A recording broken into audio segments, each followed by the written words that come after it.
I don't See, he know. does it too. He does. See, I tell Oh, you, we can't cut yeah. that out of our You can can't know cut it. that out of Okay. our Facebook lives. Right. But we are live. Yeah. All right. We are actually live. Of course we are. Right. And we have been for 20 seconds. Welcome to Talking About Horses, the podcast that brings the timeless art of horsemanship into the modern world. Join your host, Patrick King, as he dives deep into the heart of horse training, riding, and the stories that connect us to these incredible animals. With decades of experience training horses and riders across the globe, Patrick combines his expertise with the wisdom of extraordinary guests. From dressage trainers to trail riders, Olympic competitors to backyard warriors, seasoned cowboys to psychologists, and so many more. Together, they explore the classical principles of horsemanship, equine fitness, rider psychology, and the journey of learning itself. Get ready to hear candid conversations, thought-provoking insights, and a touch of humor.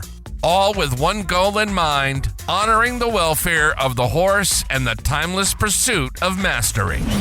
So saddle up and join us for Talking About Horses, because every great partnership begins with better understanding.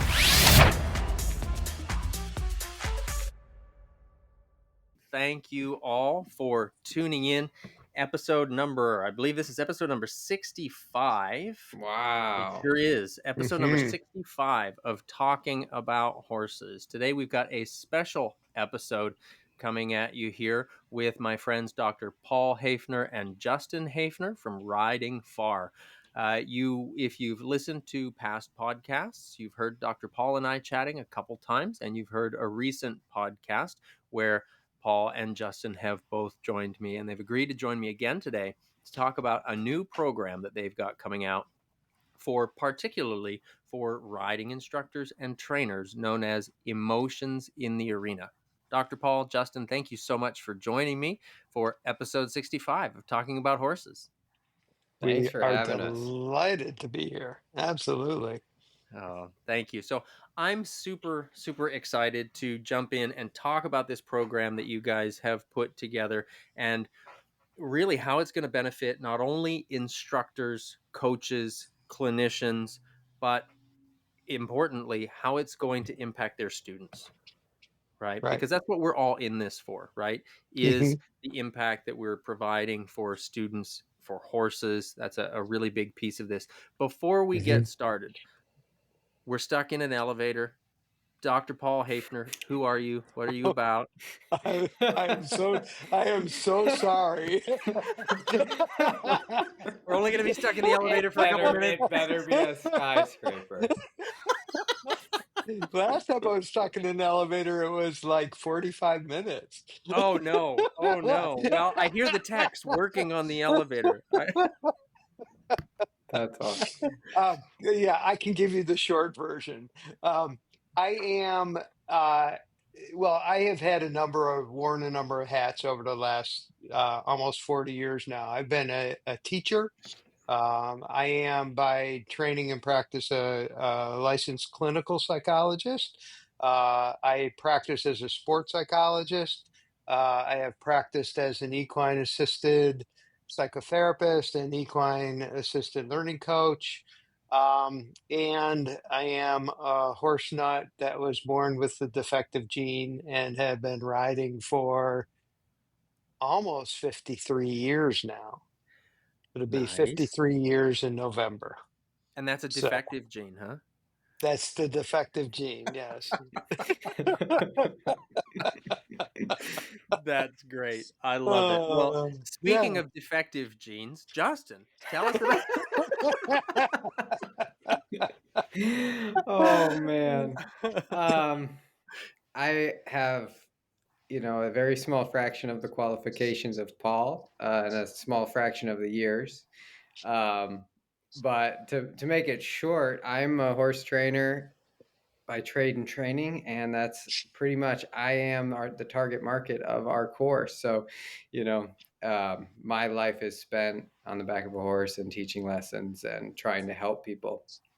But my view from what we're trying to do in the industry is pretty up close and personal, because Mhm. I'm have found myself lacking experience with dealing with human emotions and all that sort of stuff. But yeah, Mhm. I've been riding my whole life and obsessed with anything that I've found to get me a little bit closer to the same page with the horse that I'm working with. And it, That's fantastic. that I love starting there because this is where horse people get it, right? So Mhm. if you're training a horse, right? Most horse trainers will want to learn how to train a horse before Mhm. they try to train a horse, Right. right? The way things are set up in the industry is that I learn how to train a horse or ride a horse or compete, and then I go start my lesson program. Hmm. Yeah, exactly. And Yeah. so now I'm teaching people, and and I do want to give a shout out to the people that do educate themselves, or the people that are educated as teachers, because I know there's many people out there that are, but Mhm. the majority of people don't have any training.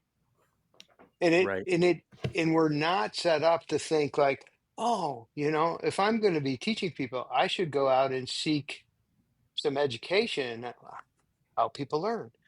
Hmm. I'm going to have to deal with students that are melting down in my lessons, or I'm going to have to deal with students with fear.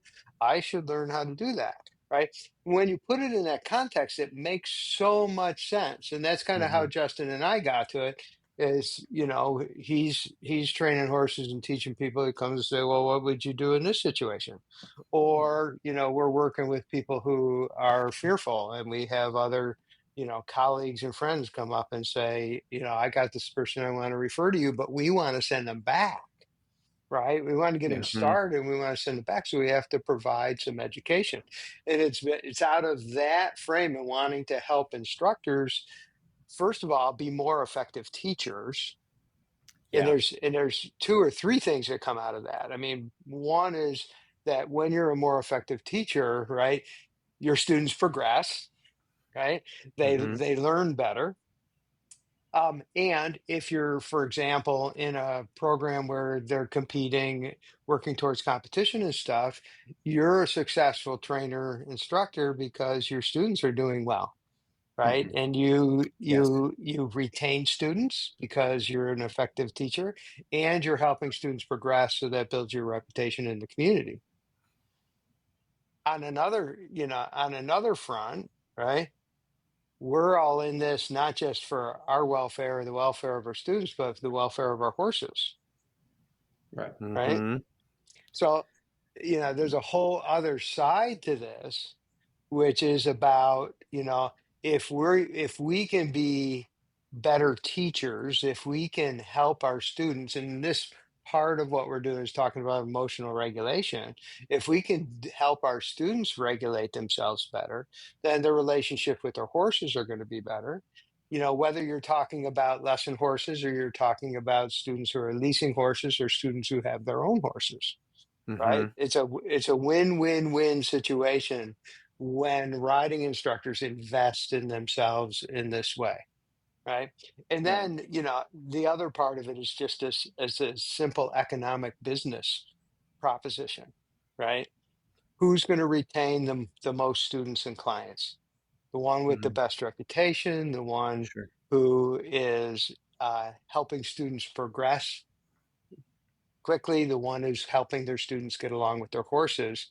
And if Mhm. all you have is the horse end of things, then you're working at that with one hand tied behind your back, That's very true. right? Yeah. Yeah, that's very Yeah, true, and I think it's yeah. really interesting what you said about how folks will, they'll go on to learn how to train horses. And then Hmm. it's like they go into the idea of being a horse trainer, they go into the idea of coaching riders, whether it's Hmm. intentional or accidental, but they go into it with the assumption Hmm. that, well, because I'm a people, I know how to teach people, right? Right.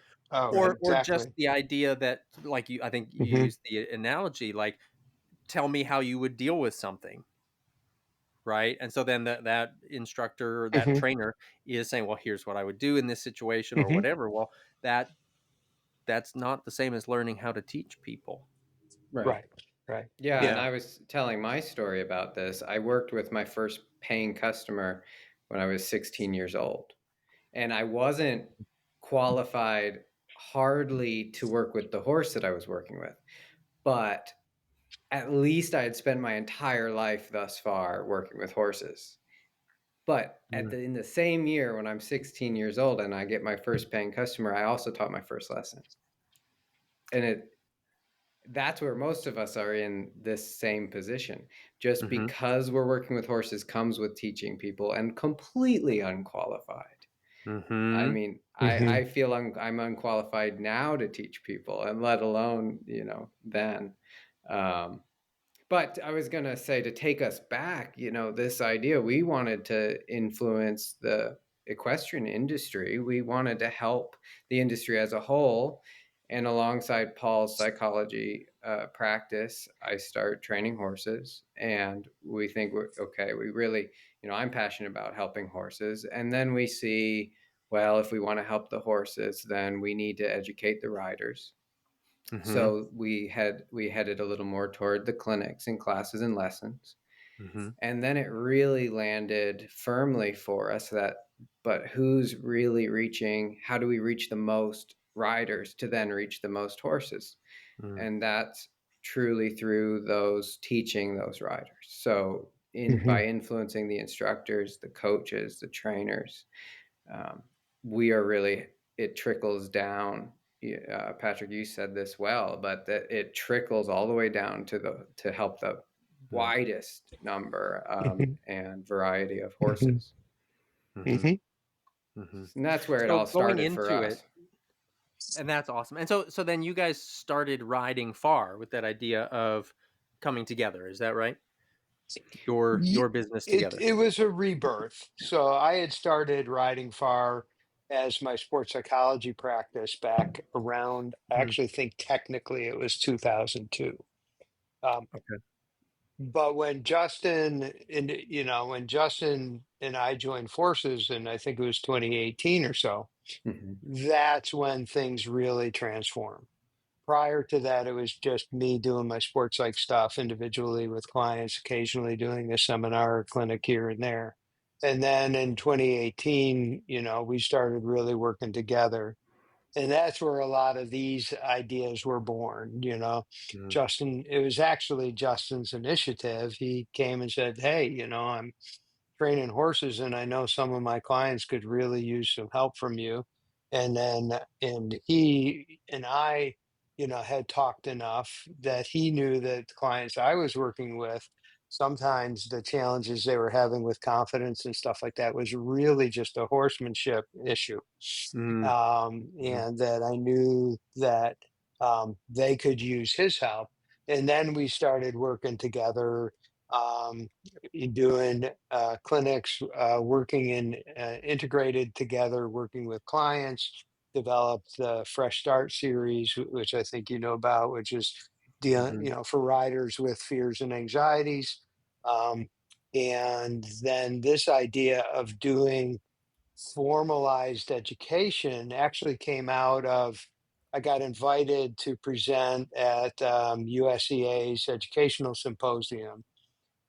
This is back probably 3, maybe 4 years ago. Yeah. And I came back from that. And that's what I talked about. And that's where the art and science of teaching and learning came from, right? mm, And I talked about the emotional side of things, and I talked about pedagogy, about the science of teaching and how do people learn and things of that sort.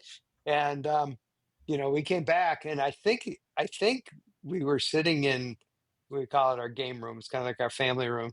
And Justin said, how long would it take you to put together a course for that? And I said, well, here, let me sit down. And like about 5 minutes later, I had a syllabus laid out. And we said, well, You That know, was one of our first real business meetings, I think. I Ah, there It was you know. like go. the first time we sat down and we were like, well, all right, let's take the minutes, we're gonna have a meeting. And I looked at it, of course, and coming from an academic background, I said, well, this is like a college, Mm, this is like a college semester course, right? This is like a yeah. whole 3 credit course.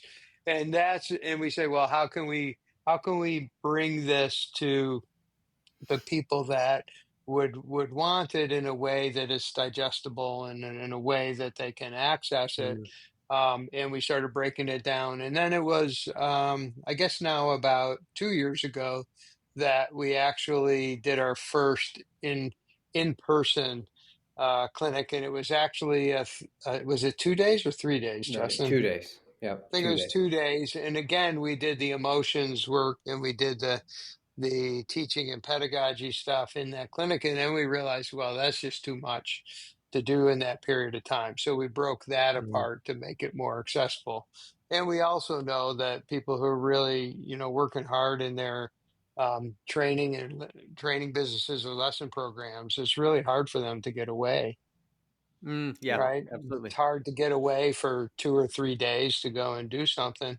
Um, and just said, well, we got to figure out how to do an online course. And then that's been us. Well, for me, it was a struggle. Because it's not my comfort zone. It's not my Mm, format, right? mhm, I sit in the room with a group of people, and I'm happy and I'm comfortable and I'm engaged, so that was a long time in coming. So the emotions in the arena course, we've been offering a number of live webinars which have touched on a couple of the core concepts. And then the emotions in the arena course is designed so that riding instructors can work their way through it. It's a 5-week course, has 6 live coaching sessions, and we did it in such a way to take into account that people's busy schedules. And we know, mm, if people who know horses know that you can never know exactly what's going to come up on any given day. mhm. Um, and uh, and we organize such a way, it makes it easier for our riding instructors to engage in it without losing the depth and the quality of the education. So we're really, really happy about it. We're really, really proud of it, and we're looking forward to getting it out there and be able to have people participate in it. That's awesome. Yeah, and I think it's so important. It's one of those things where a lot of trainers, when they get into training, right, the first thought that a lot of them, I'll say a lot of us, because it's, we all kind of get into it with a little bit of this idea of like, well, I don't really want to work with people. I just want to work with horses, right? Hmm. Oh, Well, absolutely. Yeah. that doesn't work, All right. right? Because Yeah. the horse doesn't have thumbs to write the check, right? The horse isn't going to call you. It's the owner, right? We have to be able to work with the people. And that is something Right. it's incredibly missing, the Hmm. ability to really work with a student, to create that environment, to Hmm. empower the students to be great learners, things like that, Hmm. or full learners, however we want to say that. um, it's a struggle for a lot of Hmm. instructors. I think it's a very small number of people that it just comes natural to teach Right. others, Right. Right. right? Yeah. And Absolutely. and that's where I think your course is so fantastic, that way, in the way that you break down what that learning process looks like, right? Hmm. And what's Yeah. involved in that, and then all the things that come as the result of that, right? Hmm. Um, Particularly when you talk about the rider's nervous system. That, Hmm. to me, I think is such a big key. We see this, and I think your program is so aptly called Emotions in the Arena, right? It's like when emotions are coming up with riders, with students, even with auditors. When we're teaching clinics, you get questions from the auditors. There are times when I know I've encountered emotions come up there also, as you're kind of Hmm. triggering experiences and just talking through them with students. So emotions are going to come up, right?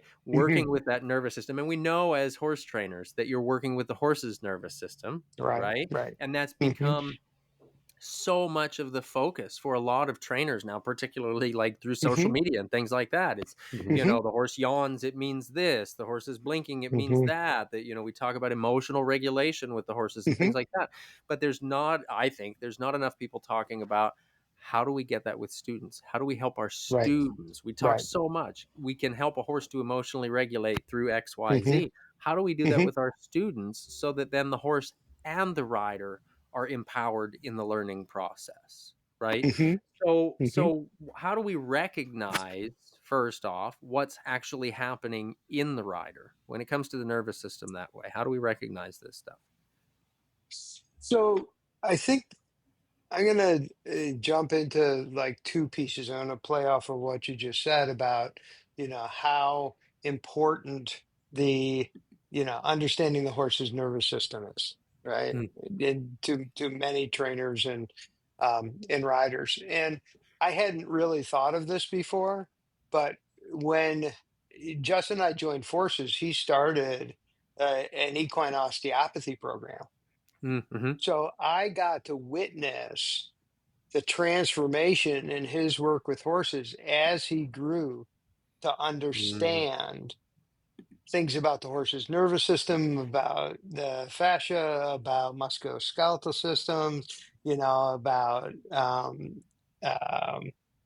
the flow thing, All those things. craniosacral stuff, the flow thing. all that flow thing, right? And and I hadn't thought about it this moment, but I'm gonna say that watching that had a huge impact on me in terms of thinking Mm, about this. So in one sense, being informed about the nature of the human nervous system, which by the way, everything we teach is about mammalian nervous systems. So mm, it's really helpful, not just in understanding people, but understanding horses. So, and you don't have to be a neuroscientist. This is not about, memorizing, the 13 cranial nerves and all of the names, the dorsal motor nucleus and the, nucleus ambiguous and all. It's not about that. It's just about understanding the nervous system and how it works and in some sense, what's connected to what and what activates what. Okay. So there's that piece of it. Once you have some knowledge about it and you're thinking, the next piece is the thinking about when you're interacting with your student, to think about things in terms of regulation mm-hmm, rather than thinking in terms of they're getting it right or they're getting it wrong or they're obstinate or they're talking back or, oh, why is they crying again? Or we immediately get into this judgmental frame. mm, And then you ask, well, how do I know what's going on in my student? Well, we watch, right? mm. So again, this is the horse people, right? What do? We teach people to read their horses, Yeah, right? yeah. How are they? I mean, they get the base. How are they standing? What's their tail doing? What's the position of their ears? What's the expression on the face? Is there tension in the body? Is there stuff? All this. Mm-hmm, Now, obviously, the behavioral signs may be a little bit different because physiology is different, but the most important thing is that we're paying attention, yeah. not just to where their heels are or whether they're holding their hands or they're moving their hands or where they're looking, these, and they're all important things in terms of technical things towards riding, sure. But we're also paying attention to shifts and changes in body tension, physiology. Mm-hmm, We're looking for everything with people. Um, I'm also trained in clinical hypnotherapy, and they would teach us about what they call them beamers, uh, behavioral manifestations of internal responses. So okay, yeah. if you pay really close attention, which you can't always because people are riding around an arena or something like that, Mm-hmm, you'll be able to see indications of subtle and big shifts in people's emotions or in their systems even before they're consciously aware of it. Again, something to Mm, know about the nervous system is that okay. emotions arise, many emotions arise outside of our awareness, right? Which is also Mm. helpful to understand. So we're So if talking I'm about paying, noticing the outward expression of the inward experience. right. And Yeah. if we can catch the shifts and changes, right? Mhm. And this is the beauty of working with people, then we can ask, Sure. Right. Right. right? With You our don't have to wait for horses, them to drop their head and lick and chew. right, exactly. Right, and you can ask questions about their experience and so on. Or, the other piece is I don't even know. I was going to say it's like a backdoor technique, but it's really not. It's the whole house.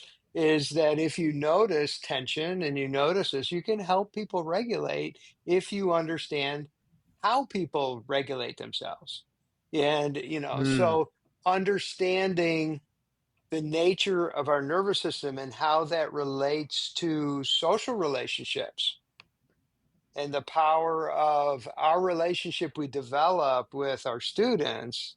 Mhm. I can go into detail about what happens neurologically, right? That helps people then regulate themselves, right? Gotcha. Yeah. So you have the neurology piece. Now the neurology stuff intersects with the social piece, and we know a ton of things about the power of relationships and interactions which help people regulate themselves and function effectively in the world. Okay. Mm. So that, I remember I said you don't have to be a neurologist. Mhm. You don't have to be a psychologist either. You don't have to be a therapist. But if you invest in understanding, Mm. the social dynamics and how they relate to human regulation, man, it just gives you this enormous leg up on helping your students both in the moment, but also creating cultures and environments which help your students regulate themselves as best they can, Mm. Yeah. right? You can know a horse and you can know everything about the horse's nervous system and you can know everything there is to know about training and techniques and whatever. There's no way you can guarantee that every horse you work with is going to stay well regulated, Right. Right. right? So this isn't a promise that, oh, I'll never have a student melt down in my lesson again, right? Or I'll never have a student freak out, or I'll never have a student curl up in a ball and fall off. um, but it is to say that we can do as best we can to help them regulate. Mhm. And And something I you're might saying too, go it, ahead. it makes me think of how many times I hear, instructors feeling like they're in the position of being their rider's therapist. And the Mm. reality is, with the right tools and knowing how to apply them, you can get better results without being their therapist or without feeling like you're in this Yeah. position where Mhm, you're emotionally vulnerable and uncomfortable and playing this role that you don't know how to play. We're not trying to train anybody to be something they're not. We're trying to mhm, help them with the tools that they have do those things better. mhm, Um, there's sometimes a little bit of pride in, like, I take care of my students like a therapist. It's like we talk about this a lot. The reality is it's okay to have some divisions. It's okay to do your job. And there are ways to do your job as an instructor that mhm, you don't have to cross those lines. mhm, Mm. And that's as you're saying that, I think that's a really important piece to highlight is that you could certainly be crossing some lines there, Yes. yeah, right? That Yes. yeah, you're Big not time. equipped for, prideful or mhm, not, ego mhm, aside, if that's not what you're trained for, Hmm. mhm. then I would imagine potentially you could get somebody into a lot more trouble. And that's Um, well, I'll let you take that one. no, you go ahead. I want to hear your perspective. Well, I think when people are really tuned in with the psychological, emotional state of their horses, they, really empathetic trainers tend to also be tuned in with their students. And we can pull those feelings and emotions out of our horses and tend to have the tools to deal with what comes. But these same people who are really tuned in with their horses start to tune in with the students and pull some of these things out, whether that be really old trauma, childhood trauma, that kind of thing. When we start to dig into the emotional attachments and connections, and then end up in pretty deep water. Sure. So in Hmm. my mind, it's not my job to dig through all of that stuff. It's my job to teach horsemanship and riding in a way that cares for my student. My student feels good about the process, but that we're still working on horsemanship and riding. Hmm. Mm-hmm. Yeah. And I support what both of you are saying. I think that really, and this happens whether you're teaching riding, teachers, yoga instructors, anybody that works with people, right? That if they're caring, empathic people, they can get themselves into a position where they're just trying to help somebody. Mm-hmm. And because they don't have the education to assess the situation, they can get themselves in over their head. Now, that's likely to happen even if we're thinking, well, I want to stay in my lane. Mm-hmm. But the piece of it which is really helpful to realize is like when you feel like you're in over your head is to have some tools to say, hey, you know, this is what I'm thinking, this is what I'm feeling. I really think that we need to get some assistance and some help in that. So knowing when you're over your head, and I keep going back to this thing with horses, right? I mean, I can't count the number of times, Justin said, wow, I called Patrick. I was having the problem with this horse or that horse. I called Patrick. Oh, well, I called Tom today and spent, or I called Colton today and we spent 3 hours on the phone talking about this horse. When he gets into a place, right, where he's feeling like, I'm not sure I really know where to go with this, Mm-hmm. he calls somebody that he respects and he thinks, well, who do you call when you feel like you're in over your head with a client, right? And this is Yeah. another place, that we would like to be able to provide some service Right. in that sense. The other thing that you talk about, Patrick, is it's not about the empathic person getting caught up and getting lost in something and getting in over their head. But if I don't pay attention to people and their emotions, Mm-hmm. right? And this is more, I don't think it's just my generation. I'm significantly older than both of you, but I mean, I imagine you heard, Patrick, something like, if we're not calling the hell, if we're not medevacing you out of here, get back on the damn horse, right? Something It's like like, that. Yeah. Absolutely. yeah, Absolutely. it's there's this push. Oh, don't be a wimp, cowboy up, cowgirl up, Mm-hmm. whatever. This kind of ethic of, well, you just push through everything. And when Mm-hmm. you have people with traumatized nervous systems, it's the worst thing. You're re-traumatizing them. It's the worst thing that you can do for them. Yeah. And if they have other emotional regulatory issues, you can really push them over the edge in lots of other ways too. Mm-hmm. So and you don't have to, in this scenario, you don't have to be, you know, um, all kumbaya, lovey-dovey, pay attention, kind of pseudo psychotherapist. You just have to be aware, Mm-hmm. Mm. right? Yeah. How. it's like you were asking, well, how do I know if a client is going over a threshold in their emotional reactions and experience, right? And you just have to be aware and care. Mm. And then we get to the third thing is that, well, then what tools what can you do? Mm-hmm. Right. Right. And there's, we talk about it as in our clinic when we talk with riders, we talk about how do Justin's going to have to remind me how I talk about it because I don't remember. Yeah. There's working out, which is like, preparing your nervous system to function well. Okay. Right.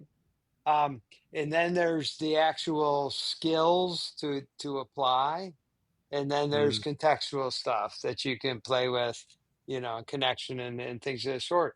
So, you should, it'd be really helpful to have something to just offer your students and say, hey, I notice this happening over and over again.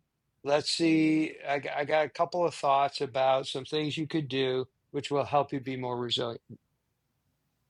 Mm. Cool. Right.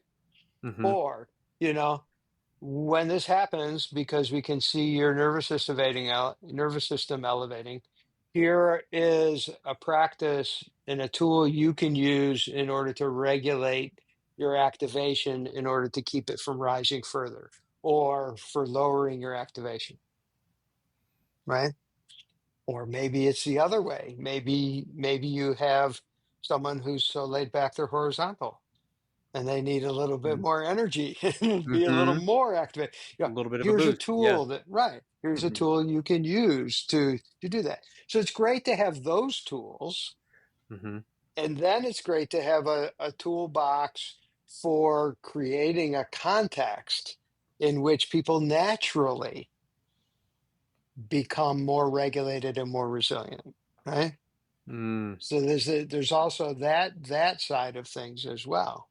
Mm-hmm. So, and that's kind of what we try to do, with this course is let's give some people some really good information so that they can understand what's going on. We don't apologize for teaching people about the specifics of the nervous system, teaching people about how, relationships and social systems work to help people build positive expectations and functional Mm-hmm. behavior in interacting with the world.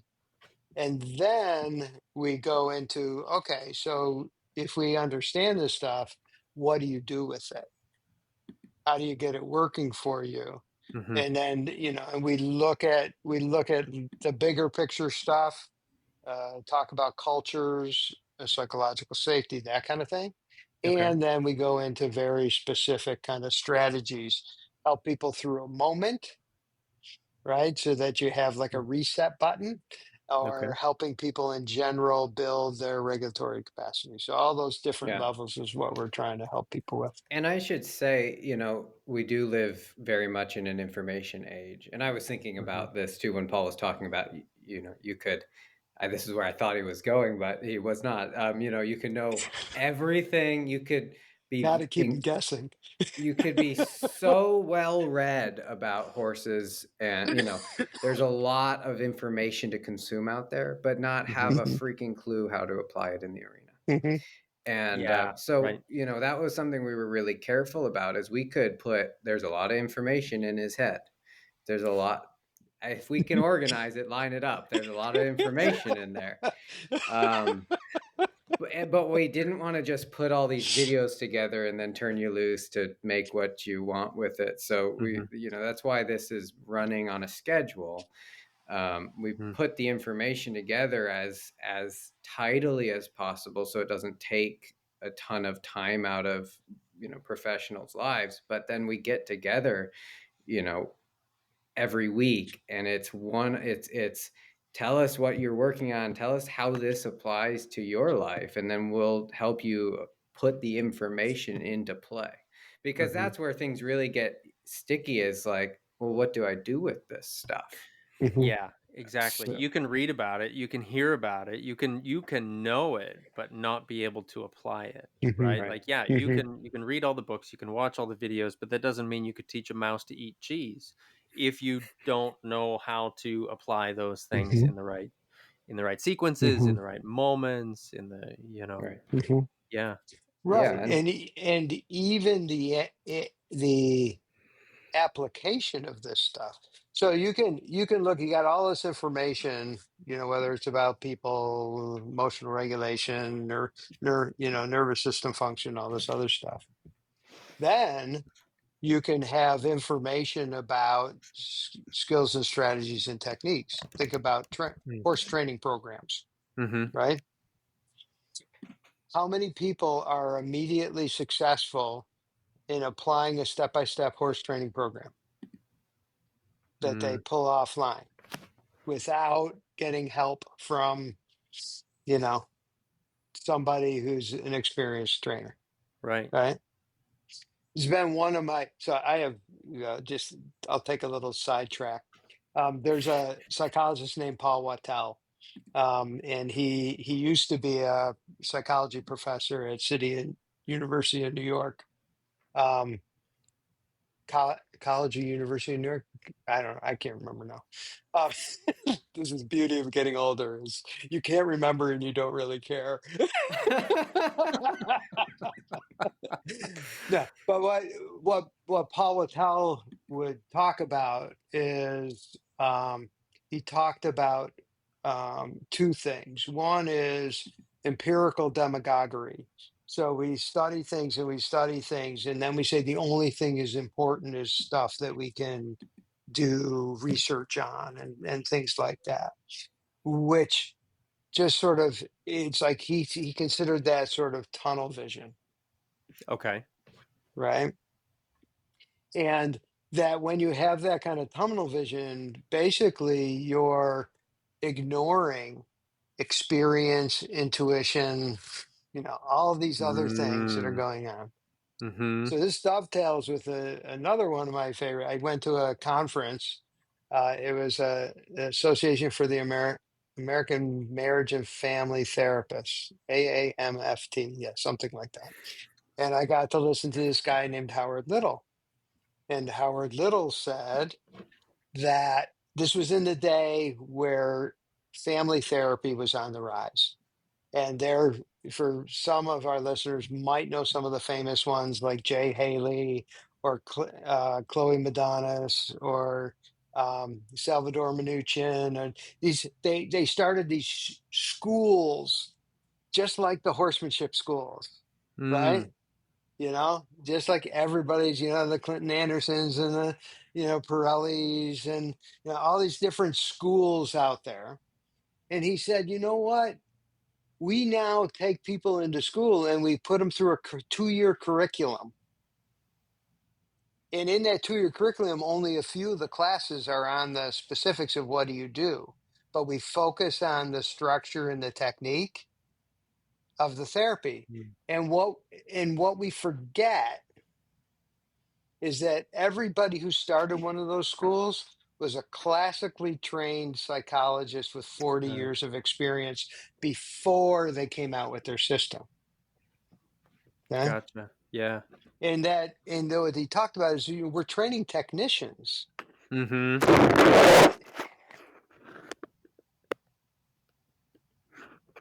I have no idea what that was. There's a monster in the audio system there. That Oh was my wild. God. So we're training technicians, and that's only going to get you so far. So Mm, this then leads to my pet peeve in terms of the sports psychology world is the same kind of thing. We have all these techniques, and everybody wants their tool, they want their trick, they want their stuff. mm-hmm. But just like with the horses, right?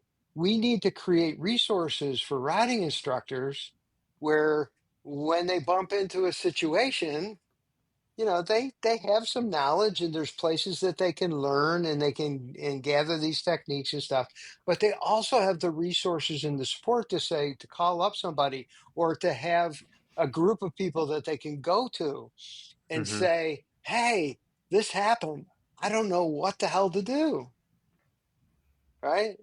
Yeah. help me talk it through. Help me sort it through. What do you think? Right. Right. Right. And that's it's the education from, the basic education about how humans work to, the larger picture of, how can we create environments and relationships which are really going to support them, to the tools, to then the support, Mm. right? Mhm. And to have people who have experience doing that. How many hours have you spent with a horse, Patrick? I couldn't even come up with a number. Right. See, I Yeah. could probably, and if I say how many hours have I spent with clients, I probably could come up with a reasonable number. Mm. So, what's 38 times 50 times 30, Mm. you know, whatever that happens to be, right? Yeah. So that's what I do for a living, is I sit and I help people regulate. That's my job. Yeah. Right? Yeah. And then, and you know, I want to offer that and encourage others who have similar, experience and knowledge and understanding, to help support the industry in Mm. this direction, to move in Mhm. this direction where we're really supporting, educating, and supporting instructors in this way. Mhm. Yeah. And that's so important. That's so important. So, Justin, I want to turn this to you. So, Oh, we can hear that Paul has got all the knowledge behind all this, yes. right? The broad majority, right, of the knowledge behind all this. If we are not a trained psychologist, right? If that's not what we do, how does this program help us? And having been through it, I know that we don't have to be the psychologist, we don't have to be the neurosurgeon, right, or anything like that. But so let's pare this down, and I'm asking you directly as horse trainer, right? How do we create just a safe learning environment for our students? What does that even look like? What does a safe environment for our students look like? Right. So I'll say first, the first part of your question, I won't answer the question you're asking yet, but as a non-psychologist, as just the horse trainer, I've gone through this information in a lot of different ways. Mm-hmm. I've been through this information as an editor of a course, as the cameraman, of the live clinic, as a semi-participant, and then all back through the years. And it's funny because, you know, because I don't have necessarily the technical, the educational background. I think, man, this stuff is great, but I can't necessarily grasp it from the technical standpoint. And then what I see is I see it show up in my day to day. So I see, you know, I had a lesson the other day where it's like we teetered on the edge of something that was very hard. And I could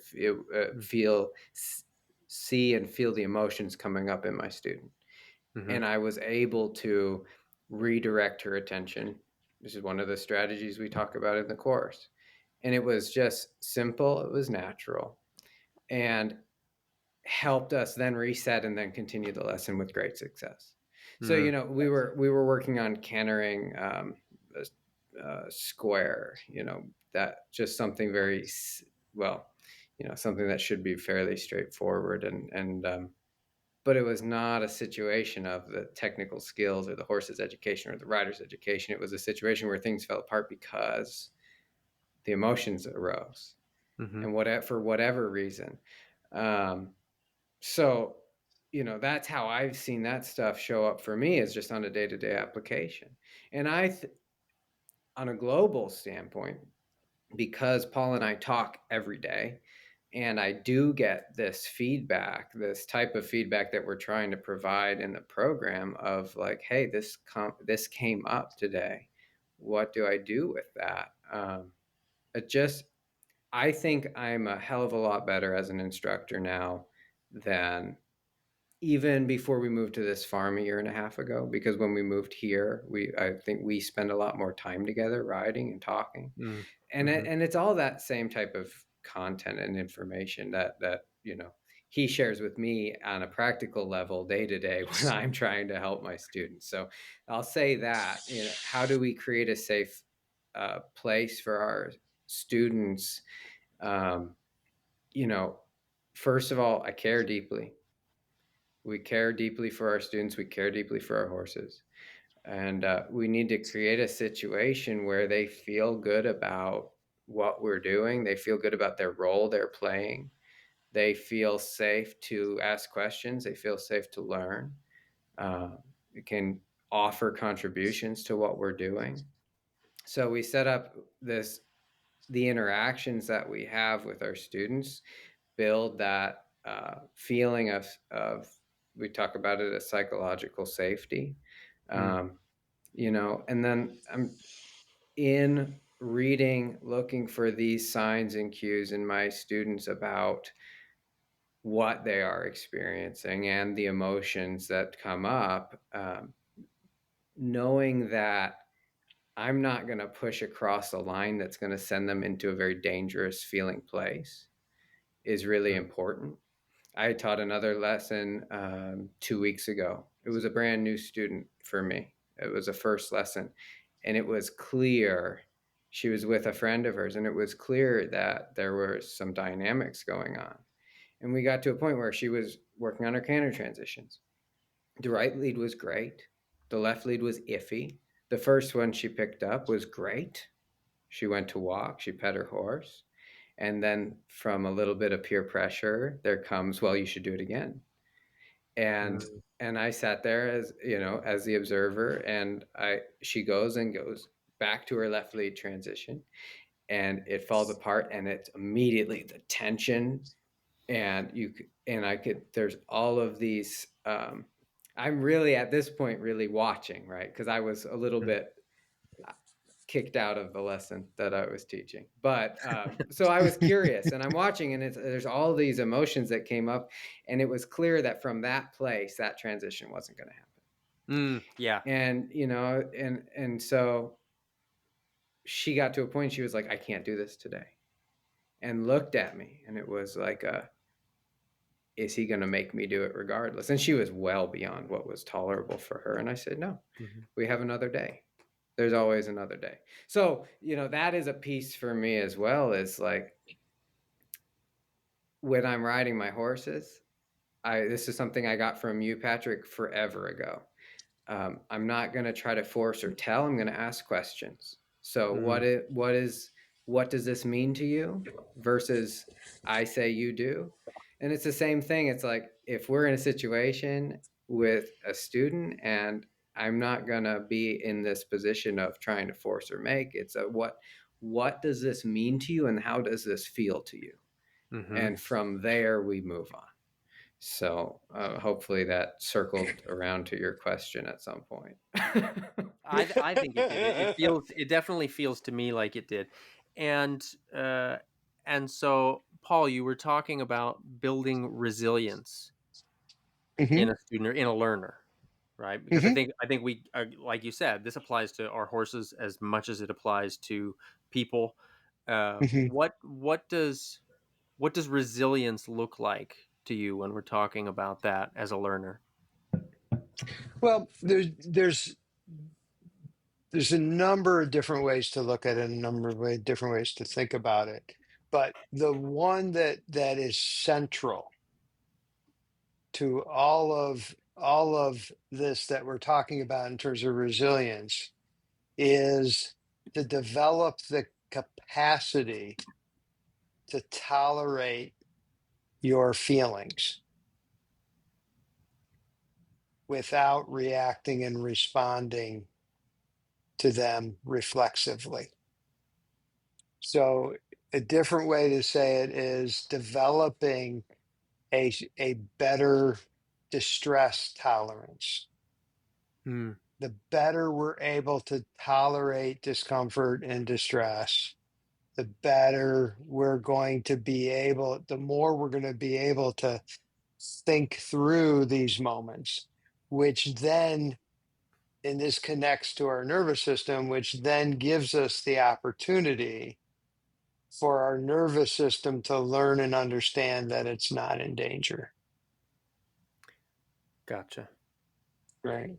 Gotcha. So very similar from the horse training perspective when we're Mhm. exposing horses to new situations, or when we're Right. increasing our Right. expectation of the Right. ask, of whatever Hmm. the task might Yeah. be, or something like that. Yeah. Yeah. And It, I'll add to that too, is that, a lot of this can be taken like, oh, we're not gonna push our students, we're not gonna progress. And the other thing that you hear that comes up is like we're building weak students. And that's the last thing that Mm. we're talking about. So, Mhm. the reality it is, we talk about stress, tolerating stress, we it's stressful on our body for us to breathe. Right. There, Right. right. So part of this is that we need to be clear that stress is not a bad thing. Mhm. And then it's our job to help our students grow in that, their ability to tolerate that, not to throw them so far into the deep end that they're drowning, Right. but to build up their Mhm. tolerance. Mhm. Mhm. And like the story that I was telling of, you don't have to go there. We have another day. Mhm. Builds a rapport and builds a resilience, and then we will circle back around. I'm not saying it's a get out of it Mhm. free card and we never touch that again, right? Mhm. We're just talking about practical ways for people to grow in that resilience without being Mhm. absolutely shot out of a cannon. So Mhm. Can I Mhm. tell a Justin kindergarten story? sure. Oh, yes, yes, let's Oh do no. it. If he argues about it, is there a mute button? Can I mute him when No, we do this? it I it I it's can like hide him in here. Oh, man. Okay, yeah. Oh. oh, so when Justin went to kindergarten, okay, there is this ethos that people have that you take your kid and you throw him in and you should leave right away, right? Mm, And teachers say this because kids will stop crying more quickly, right? mhm, And then it's more energy for a teacher to create. I'm the psychologist. My wife's a child therapist. It's like, oh, w- ho- I know that if I'm an adult and someone just throws me into a room of strangers, it's uncomfortable for me. mhm. Well, he's 5. Right, Okay. right. So what was really funny is that every day early in his kindergarten career, there were 2 parents that stayed. One was the psychologist and the other one was the headmaster's son. And we would go in and we would sit down and usually just read a book. And what was really interesting to me was that there were 2 or 3 other kids that would come running over hungrily, right, to be Mhm, connected and to stay. And we'd read that book. And then the teacher would come and engage Justin. And then he would get him doing something. And once he was engaged in something, I walk away. mhm. All through his early education, I got parents saying to me, "Oh, you gotta toughen him up. This world's a tough place. He's gotta do." And I'm thinking, like, well, when he's out in the world on his own, he should be tough. But how is he going to get there? Right. Right? And the way he gets there is by becoming better regulated, by trusting that there are people in this world that are going to provide some support for him Mhm, when he is pressed to a place where he doesn't feel like he's got a place to go. mhm. Now, as a father, I am hopelessly biased, but I have 2, fabulous, resilient, hardworking sons who are productive members of society, caring, engaged, things like that. And sure, they're going to struggle. as I Hmm. struggle, I imagine you struggle. Hmm. Absolutely.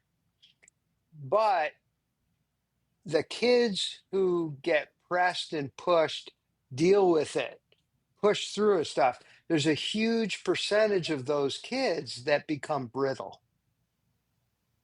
Mm. And this is, so you go back to that idea of like building resilience. Well, resilience is built over time.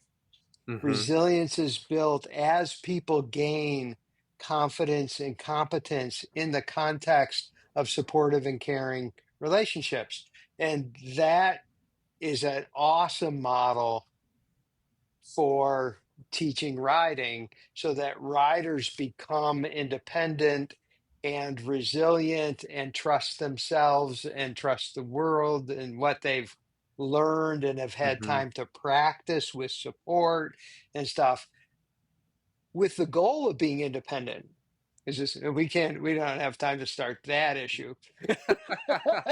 Well, what I think is really fascinating about that is, as you started talking about this, and we said this at the very beginning, that you're talking about in this course, you're talking about mammalian nervous systems, right? Yeah, When you're talking absolutely. about this story about little baby Justin in kindergarten, what I'm picturing in my mind, like, okay, so the horse trainer mind, right, Uh-huh. uh, is helping that horse Hmm. to handle as much as they can, right? To ask Right. them the things that we're going to Hmm. ask of them.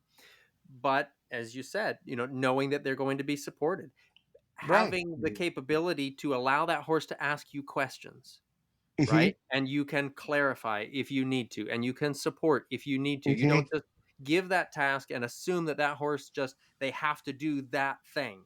And I mean, Right. maybe that's what you Right. do, but we all know what the horse looks like when you put them to that. Hmm. That's the tense Hmm. horse. Right. That's the nervous horse. That's the horse that develops Right. ulcers. That's the horse that maybe shuts down. That Hmm. eventually Exactly. down the road you say, gee, I don't Hmm. know where all these problems came from. I Right. followed the Hmm. book, or I did the thing, right? Yeah. Hmm. And then there's the other side where we're too worried because we read online that yawning means a horse is stressed. We're worried about asking any kind of questions. And so then Right. we let the Right. horse become, 22 years old with no basic education. And now it's unsafe even to itself in the world. Right. Hmm. Hmm. There's that. Right. And obviously I'm making that story up right there, but there's the balance in there, Hmm. right? Not avoiding the challenges, facing the Right. challenges, Right. not coddling, right? And Hmm. I loved the way that you presented these ideas inside the course, right? With the knowledge of it. Here's how all this works, in an Hmm. understandable way. Thank goodness you presented it in an understandable way. Here's how all of this works. But then there was the here's how this applies, Hmm. right? And I think that that's, like we said at the beginning, you can read about all these things, you can kind of know about all these things cerebrally, but the ability to apply them is a completely different story often. And I think the Yeah. way that you put that across in this Absolutely. course is really important. It was put across very Hmm. well, and it's really important for people to learn about, people being, Hmm. instructors, trainers, Hmm. uh, yeah, clinicians, because these things do pop up, and you find, much like what you're talking about with the kindergarten class, you've got a mix of different individuals, right? I think about this in a Hmm. clinic setting, how you've got a Hmm. mix of different individuals in a clinic setting, and they're not Big all going time. to learn the same way. From Right. one to the Right. next, it could be a completely different story. Hmm. Absolutely. Yeah. Absolutely. Yeah. Yeah. Yeah. And that's the other Cool. thing. We ran a little quiz here recently of what kind of instructor are you? We are going to Mm. have all these different students. Ooh, We are going to be all different too. So it's like yeah. knowing where we're Hmm. coming from, and then knowing that we can and really need to be presenting things differently based on Hmm. who the students are as well, and looking Hmm. at that through the lens of who am I simultaneously. It's really Hmm. Hmm. important to understand that. Hmm. Yeah. Absolutely. Absolutely. Yeah. Hmm. And a little bit of what you talked about at the very beginning, Paul, like the how when someone tells you they're okay, like sometimes they're not, right? Mhm. But the watching Oh the yeah, behavior, like, I'm fine, I am yeah. relaxed, you know, that We kind of. we had that in a recent clinic. Mhm. I had a rider, lovely human being, tough, brave, actually quite a capable rider, but had a really serious accident, Mm, and was terrified. And I got to work with them the first day, and we went to Mount, right? And when you're dealing with fear issues, it's kind of like, well, people might be familiar with Cat H, which is, I think, is like a approach and retreat on steroids, and it's the way okay. you helped Justin with Philadelphia. Okay. So Hmm. Hmm. that idea of noticing when the horse, just notices, right? Hmm. And kind of waiting there until they relax, and then you can step away, right? So there's this way, it's almost like training them to be relaxed in the previously stressful situation. Okay. And and Sounds I so easy and when you say it like that. well, that's all. This is simple. Everything's simple, just not easy. Yeah, there we go. And I remember they got up. So first they acknowledged some anxiety about getting up on the mounting block. So we took our time getting up on the mounting block. And then she got on the mounting block, and I asked her how she was, right? Because the next step was putting a foot in the stirrup. And I don't even remember what I noticed about it, but it's exactly what you're saying. It's just, it was like saying, I'm fine, and nothing about them was fine. Right. Right. And to be able to stop and artfully, check in without, shaming them for not knowing what's going on in their bodies and their Hmm. nervous system. Yeah. But just having that insight in that moment transformed their experience. It was actually a month or so ago. They made comment about that, about how transformative, that moment, that clinic and that moment was. So Hmm. yeah, it's like it's and that's with horses it might be, oh well, they're doing what they're supposed to be doing, but they're doing it with fear and tension, or they're doing what they're supposed to be Hmm. doing and they're really not there, right? They're Hmm. shut down. Yeah. And it's the same with people, right? Having that awareness. People will either lie to you because they don't want to seem like a wimp, right? Mm. Or they're trying to push through some really hard feelings Hmm. themselves, right? Hmm. Or they might be totally unaware of how much stress and tension they carry, Yeah. Right. right? Right. So those are all places that, again, without being a therapist, you can develop some skill and greater awareness of these things, and develop some skill and strategies for dealing with these situations with your clients, that are going to a keep them safe, right? Mm-hmm. B, really help them grow I mean, how many times have you talked about riders being more aware Right. of themselves and their body and what they're bringing to that relationship, right? Hmm. You're Exactly. going to help your clients be more aware in that context, and the riding's going to get better. The relationships with horses get better. Hmm. They progress. If they compete, their competitions are going to be better. I mean, it just makes everything better. Yeah. Yeah. Yeah. Well, and Hmm. one of the things that I really valued in this course is the detail that you were able to provide, right? The knowledge that you were able to provide in a way to help the instructor really understand what's taking place, but Hmm. not even necessarily in the way that then they would have to impart that to their students. Oh, right. Because that Yeah, part really didn't absolutely. matter. It's what do we do with Right. that? Right. Right? It's like you don't have to sit down and explain to the student about, their dysregulated emotion or whatever. It's like, no, I see when this Hmm. happens, this is what I, as the instructor, this is what I need to do. to help get Hmm. this student back on track. Hmm. Like I'm always thinking about Yeah. with the horses, Yeah. this is going to be, I'm going to clarify, I'm going to redirect, right? Hmm. And it's the Hmm. way that you presented this, it makes it so easy to be able to do that, to clarify, to Cool. redirect, not Cool. in the way that we have to lecture the student on this is what's Hmm. happening in the Hmm. amygdala when, your left foot does this or whatever. Thank goodness we don't have to, because I don't have a mind to remember a lot of those things. But but it's the here's how Uh, we get back on track, Hmm. right. right? And Yeah. in such a, Absolutely. I dare I say, in such a simple way, here's how we can Hmm. get back on track. Hmm. That, I'll relate a story that I had recently. I shared this a little bit with Justin at one point, but just recently I had a student that I was working with. I've worked with the horse for a couple months. Fantastic horse. Horse and owner had a point of separation, we'll call it, and owner had some fear. Right, so a horse came to Hmm. me to be worked with. It's working great. The rider has more fear than I realized, and maybe even more than she realized, right? And it Hmm. wasn't until it was, okay, here we are working, here it's time for you to climb on. And then everything fell apart.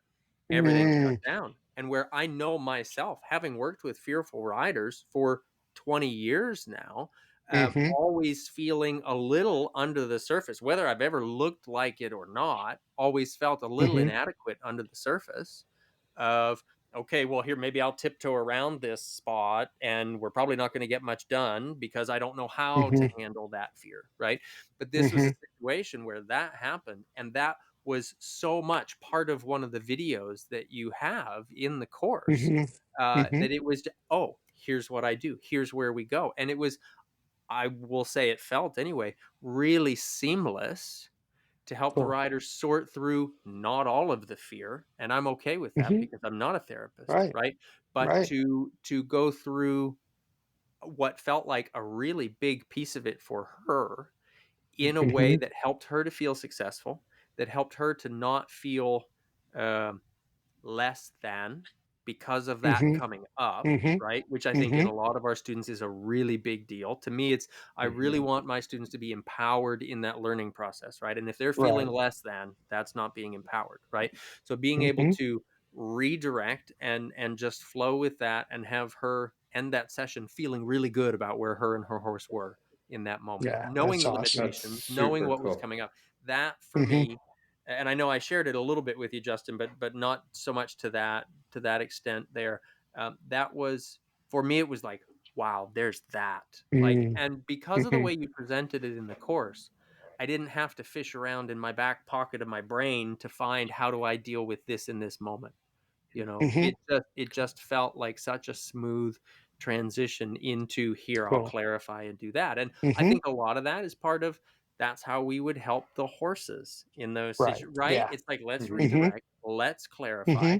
But again, like we've been Hmm. talking about all along, people learn how to teach horses if they want to be a trainer, but we don't Right. necessarily go to learn how to Right. teach people. And so then we can Hmm. feel, even if we handle it well, we can feel really inadequate in the process, Right. Right. right? Yeah. Yeah. Absolutely. That's a great story. I mean, that to me, um, I mean, I don't know I'm what that not was. catching gremlins. any of that stuff I, on my No. end. No. Oh my God. Yeah. It's like, bam. I can even hear it. that's so weird. Oh, There's a ghost in the yeah. system. I don't know. No, what I was going to say, and see, I get emotional when these things come up. He knows this. He gets emotional with and anything comes up. So just to have you have that and take that forward makes it all worth it, Hmm. right? I used to have a mentor when I was in college who used to say, if you have a positive impact on one person, it's all worth it, Yeah. right? Right? Yeah. So true. So very Absolutely. true. Yeah. Yeah, and I do believe, by the way, that more people will take great value from what we're doing, and I really want to see that, right? I really want to see them grow. I want to see them take it, be and share it with their students and then share it with each other and, have this be something that gets carried through the industry. Mm. Yeah. Hmm. Yeah. Absolutely. Yeah. Absolutely. And just as an aside for our listeners too, I know I told Justin about this. I got a kick out of it myself. That when you have the little module in there about working with the combative student. Oh, Paul, let me tell you, it's so funny because I feel like in person, I generally feel like I handle that pretty well. I've only in 20 years, 20, what is this, 22? So now in 25 years of teaching the public, I've only stopped 2, I think, lessons Hmm. for working with a student that was just, we were not on the same page. There was no way we were going to get on the same page. That's it. It's done. I Hmm. feel like I can always find a way to work with that student to come to where they are, that we can find a meeting ground, or at least stay superficial enough that we don't dislike each other, right? Hmm. But it always, in a sense, drives me nuts to watch somebody else be disrespectful to an instructor. Just knowing, having been on that side of the fence, right? Right. Watching that happen Yeah. with another instructor, it's like, oh, you know, knock it off, stop that, Hmm. Hmm. Um, boy, when you presented that in that module, I was I had to sit on my hands, like, I was getting itchy. And I knew that it was a simulation in this video, right? And I'm like, "Oh, this is a hot button. This is a module I need to watch over and over," because I'm like, "Ah, now it's my emotions in the arena. To hell with the student in that moment. It was my emotions in that arena, and I was proper pissed, right?" Oh So, man. and I say this just to share that there's a ton of value. Like, I've been teaching the public for 25 years now, Hmm. and there was 2 moments, one incredibly impactful that was really helpful to a student, and one incredibly impactful that helped me realize I've got some Hmm. stuff in there that I need to work with too, right? On being comfortable with separating, Hmm. right? Like Right. emotionally Right. separating in those Right. combative moments, right? So Hmm. a ton of Hmm. value kind of on both sides of that coin, I think, is Yeah. to me where that really Absolutely. comes through. Yeah. And that's, Very, very that's cool. of course sneaky of us, but it kind of comes hand in hand is if we're learning about the emotions of our students, we happen to also hopefully learn a little bit about our own too. So Absolutely. Yeah. Well, good job. Damn it. no, that's awesome. It's so cool to hear about your Um, experiences with it. Yeah. It yeah, was It yeah, super really, powerful. yeah. yeah. Super pleased that it touched you in that way. That's really cool. Yeah. Yeah. It was Yeah. really great. It was really great. So Hmm. for our listeners, for that are instructors, that are trainers, that are clinicians, that are coaches, that are, I don't know, supportive spouses, even maybe, I don't know. Hmm. Um, can you give us a little bit of a breakdown of what's the meat and potatoes sort of the course, as far as what's the structure look like when folks sign up for this course? Because I'm going to highly recommend anybody who's an instructor, anybody who's a coach, trainer. This is a course, like I said, 25 years of teaching, and I got some very, very important things out of this course that immediately helped me. So I recommend this for everybody. I think, uh, in a sense, just like, well, competition season is here, right? And if you're in the USEF competition, everybody's got to go through that safe sport training, right? You got to do that course. Hmm. I can foresee a future where this course is part of a required education for instructors. And I am looking forward to when that happens, because I've seen too many students feel less than, too many instructors get upset because they just don't have the skills to teach, and all the clashes that happen in between that. So I can't recommend this course enough for instructors. If you're coaching riders in any capacity, I think this is a really important course for you. But can you guys give us a breakdown of, like, what do the modules look like when somebody signs up for this course, what can they expect? Yeah. Sure. So when you sign up for the course, first and foremost, you're dropped into a community of like-minded individuals. Mhm. So there's a lot of collaboration in this. like we said before, there's live feedback. So we have the content to consume that's already created is in the format of videos, written resources, audio files. But as we walk through that every week, we're sitting down to help everybody live as a group to walk through what they're working on. But then there's also a community that's built just for this. Looks a lot like a Facebook group, like a private group, but it's built on its own platform. And that's going to have a discussion timeline kind of a thing where everybody can talk. We can look and see your questions. We can answer questions, interact with you guys, but also have interaction between the folks in the course. So, and then, like I said, we walk through this information. We help integrate it in the live calls. That runs for 5 weeks, 6 total calls. And then there's, Right. There's an we know that life introduction happens. call, and then we have 5 calls for 5 different modules. Right. Mm-hmm. So, and this Yeah. does, because we're walking through live, we close tomorrow at midnight, and we are jumping on the welcome call Thursday at 7. So this is starting right away. That's fantastic. Yeah, and then we know life happens, and I might not be able to make it through all of these things in the timeline that we've set aside.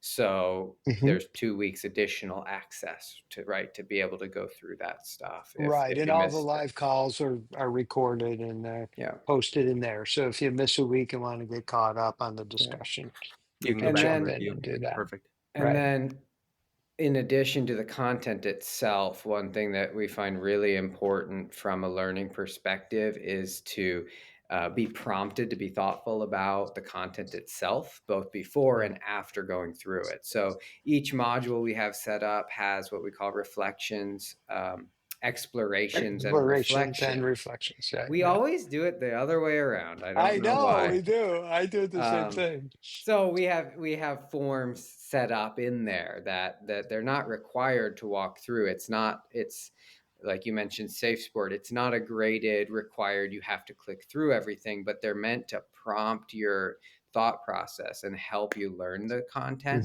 And then that kind of stuff, like when you go through those forms, they kick back your answers to you straight to your email, so you can have them all in one place.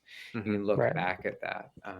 And then the big thing that comes with all of this, and this is lifetime access as long as you can keep track of it, is we have a really very. You didn't get this, by the way, Patrick, but we'll send you a copy because That's true. it was not ready. Yeah, I'm looking forward to that. Yeah. So we have a workbook. Yeah, the workbook, and that pulls all of this stuff together, and that's yours to take home, to keep and to look to use, and that kind of pulls all of it together that we're walking through. So that's, those are the meat and potatoes. So there we go. Yeah. There we go. That's a lot. And like you said, the calls are great, and the ability to go back and review the calls, the ability to have the material there for you at your fingertips, right? On your phone, if that's what you're accessing it from, desktop, if that's what you're accessing it from, and the reviews. You just said that you guys mess it up all the time, and now I'm completely the explorations and reflections. And reflections. There we go. What I did love about that, I loved that, and this is because of the busy, right? Because life happens. I loved that I was able to look at those questions, not necessarily fill out the answers as I was going, but as I was able to look at those questions, and it did. It really helped to reflect, right? It helped me to think about processing that information and where does that come up and where can that be used. That was so great, even without having to completely fill it out, but then the ability to go back to it, that was great also. I know several times I called back, went back to a couple of those to check in again, because little things would pop up like happens, right? There's a moment where I think I integrated that thing that they were talking about in that module when we were, that sort of thing. So being able to go back and review that was Right. really, When you really. had to run away because your foal was being born. Yeah, exactly. Yeah, right. Exactly. Well, that was the first call, was it? Yes, it was. It was the first call because I was gauging his age in weeks by what call is it today, and he's like, "Okay, yep, Teddy is 3 weeks old today. This is the third call. He's 5 weeks old today. This is the fifth call." Yeah, absolutely, That's absolutely. awesome. He's yeah, yeah, Oh, yeah. yeah, Oh gosh, absolutely. yeah. That's so cool. That was great to be. And again, yeah, life happens, right? Hmm. There I was, Absolutely. being squished by the broodmare, decompressing her hips right there just before she's about to give foal, and Hmm. there comes the baby as we're in that call. So, And yeah. that's some of the feedback that I'm most proud of from our first group that's been through this course is Mhm. that it's been doable with a Mhm. busy lifestyle because the Absolutely, professionals, anybody who's working in this industry, we're busy. It's Hmm. absolutely, yeah. whether it's And it's because we're important for killing it for or we're really content bad to be at digestible. right. Yeah, Hmm. Yeah. Right. yeah. So Hmm. and that's what we worked really hard to distill everything coming out of Paul's mouth down into something digestible. And I think we've done a pretty good job of it. So I think you have. I think you have. Absolutely. Absolutely. So, for folks that are Cool. interested in finding out more about emotions in the arena, your 5-week course, how do they find it? Where do they look? you can find it all over our Facebook page, Yeah, right that's there the on the screen. easiest. Yeah, that's that's the link which will take you to the course sign up, but it'll have all the information about it. Okay. And the easiest place to find out more and get more is we've been posting a lot of our thoughts about this over the last couple of weeks. If you go to Riding Far LLC, um, and just read through a bunch of the posts, you're going to find a lot more reflection from different angles about what we've been thinking about, and you're going to find links all over the place to help you get signed up for the course. So, Yeah. and the reality is we're always happy to talk to you about it if you have any questions or things of that sort. So, Yeah. the main email is info@ridingfar.com. Perfect. Is a way to connect with us and ask questions, and we'll do our best to be helpful and getting all your questions answered. And just the reminder, Justin said this already. Sign up closes tomorrow at midnight. And unfortunately, after that, we won't be able to let anyone in for this round. So, if you're really interested in, jump on tonight or tomorrow and save your spot for that. So, Perfect. So that's June 18th at midnight. Is that Eastern time? Or is Eastern Eastern time. time, yes, okay. Ah. Yeah. yeah, Yeah. I know when I open and close my academy, that's a question I get a lot is what yeah, time zone? Eastern time. Yeah. Yeah, well, we get. I don't think you've met Bella yet. Bella is our friend and coworker from England, and Yeah. all this Oh, week okay. she keeps saying like, "Oh yeah, it closes on Thursday." We said, "No, Bella, it's Wednesday." Well, it's Thursday here. Yeah, exactly. Right. Right. Yep, So it does absolutely. close Wednesday, June 18th at midnight Eastern Daylight Savings Time. There we go. There we go. Oh, that's fantastic. Okay, so I Oh. usually do a wrap up. You guys know this because you've been on here with me before. I usually do a wrap up with several closing questions. For this one, for this special episode, I'm going to make it a little smaller, going to make it a little bit easier. Question Okay. for each of you guys. I know you like to do your intentions for the week when you do your calls, which are great. By the way, if anybody hasn't tuned in to Riding Far on Facebook and listened to the weekly intention calls, those are super great to catch. But question for both of you and this is for each of you to answer separately. If you had a billboard for the whole world to see, what would the message be that you would put on that billboard?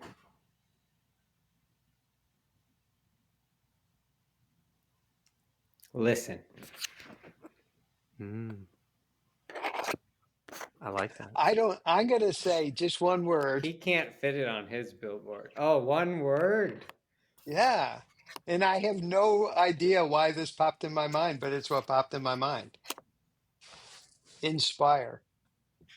Ooh, I like that. Listen and inspire. Look at that. Hmm. Look at that. That's fantastic. Okay, Hmm. aside from signing on for the Emotions in the Arena course at course.ridingfar.com, what's one thing that you think that trainers, clinicians, instructors, coaches can work on this week to improve their ability to teach riders?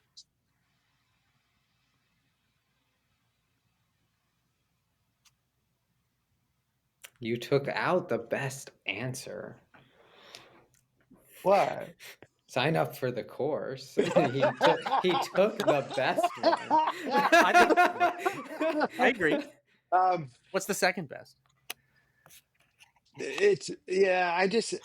I know what I would say, but it's sort of almost like too general. But you know, personal regulation. Mm-hmm. You work on your capacity to regulate yourself. And once you're regulated, pay attention. Hmm. There you go. I love Yeah. it. I love it. Hmm. That's fantastic. Justin, Dr. Paul, thank you guys so much for joining me for this special episode of Talking About Horses. This has been, as always, so much fun to chat with you guys. Thanks so Yeah, much a for real having us, joy. Patrick. Yeah, absolutely. Thanks for having us on. Thank you. Thank you. And I recommend again for everybody out there who's in any sort of a teaching position, working with people at all, I recommend, even if it's not teaching riding, if you happened upon this podcast, this is a great program for teaching and working with people in any capacity. So I really recommend it. Again, at course.ridingfar.com. Give it a look. Best of luck. Best of luck with the course, guys. I know it's going to be Thank great. you, sir. And I can't wait to hear everybody's success stories as they go through it. Thank you. Thank you. This has been Talking About Horses.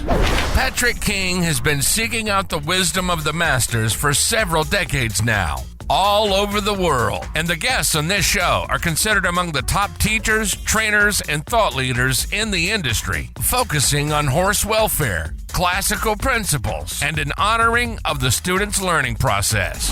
We hope you've enjoyed it. If you did, make sure to like, rate, and review. We'll be back soon. Find us on Facebook and Instagram at Patrick King Horsemanship and Dressage, and both websites at pkhorsemanship.com and academyforclassicalhorsemanship.com. Keep riding, and we'll talk to you soon on Talking About Horses.